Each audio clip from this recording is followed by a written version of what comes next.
Encephalitis is a brain condition. It's an inflammation of the brain. There are two types of encephalitis. One is infectious encephalitis and the other one is an autoimmune derivative of encephalitis where the body attacks itself in error.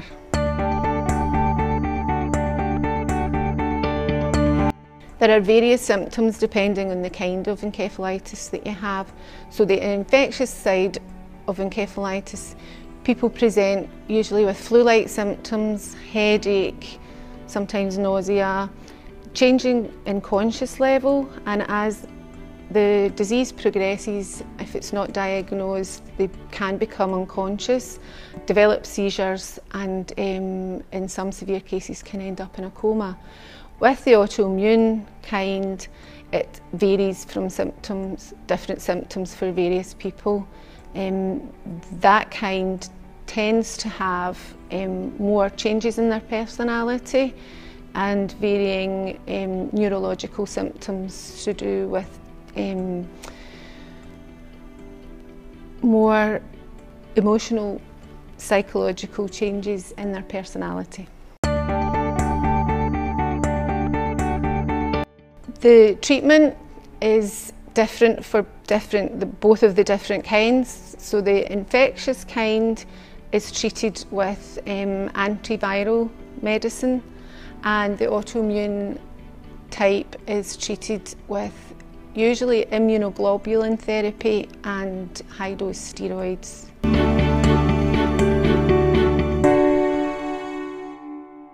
So World Encephalitis Day started in 2014, so it's quite a new event, and the aim of World Encephalitis Day is to shine a light on encephalitis. So the aim is also to if you have a red light bulb in your house, to put a light bulb and light your house up red.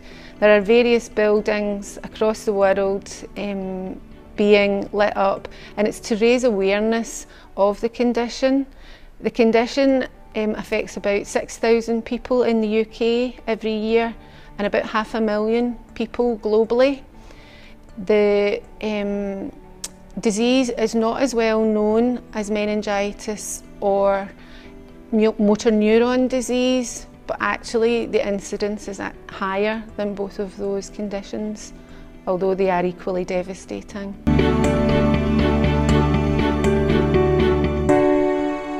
There is a mortality rate associated with it, so some people can actually die of encephalitis if the longer it goes undetected, the higher the incidence of mortality. It can be as high as 70 or 80%. The mortality rate is lower the sooner you're diagnosed and the quicker you're diagnosed.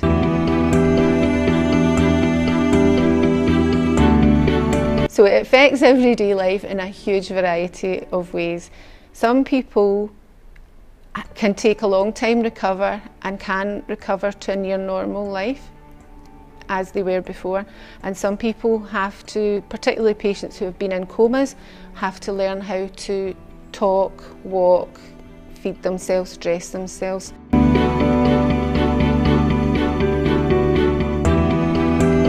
I became unwell 2 years ago in January, and I was diagnosed by the end of February.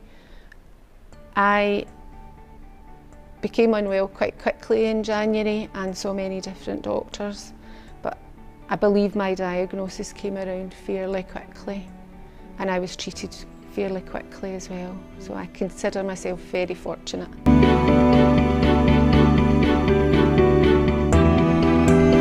I didn't actually present with the common noted signs and symptoms. I didn't have any headaches, I didn't feel fluey, I had changes in my personality predominantly, so I became frightened about things that didn't normally frighten me.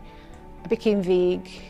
I had a horrific sense of nausea, dizziness, and a sense of something horrific going to happen to me, and it would pass. I also experienced déjà vu, which is common within the autoimmune encephalitis that I had.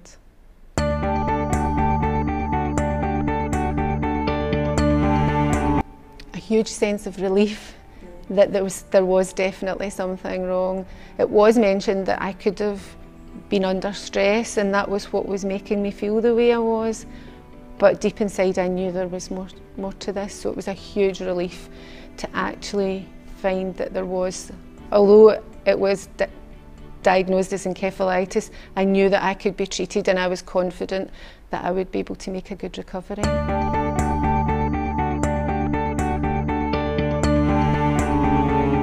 I was admitted to Cross House Hospital and initially was treated for the infectious type because it's the most common, until some blood tests came back and a lumbar puncture test came back to say that it wasn't that kind.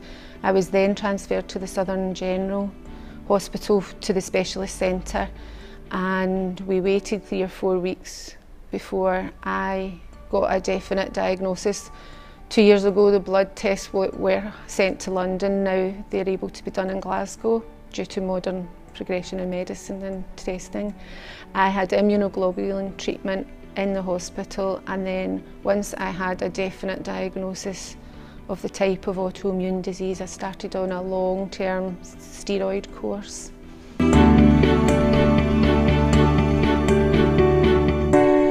The Encephalitis Society helped my husband probably more in the beginning than myself. He used the website. There's fantastic resources in the website. While I was waiting on my actual definitive diagnosis, because there are various kinds, he was researching that at home, and I knew that he was using a legitimate website with the correct information. They've been giving me support as well, and information, and I think for people just to have an awareness that that is there, and it's a fantastic resource.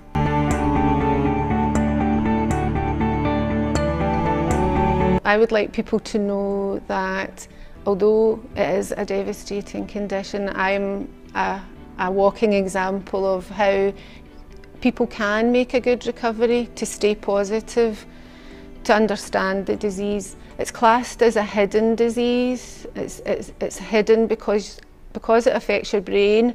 There's no physical signs to it. It's not like a broken leg when you've got a plaster cast, or other diseases that are seen. It's in your brain, and people can't always see what's happening with you. So just to stay positive, I had motivation to get better. It did take 2 years. It was a long haul, but to just try and keep going and keep, being positive.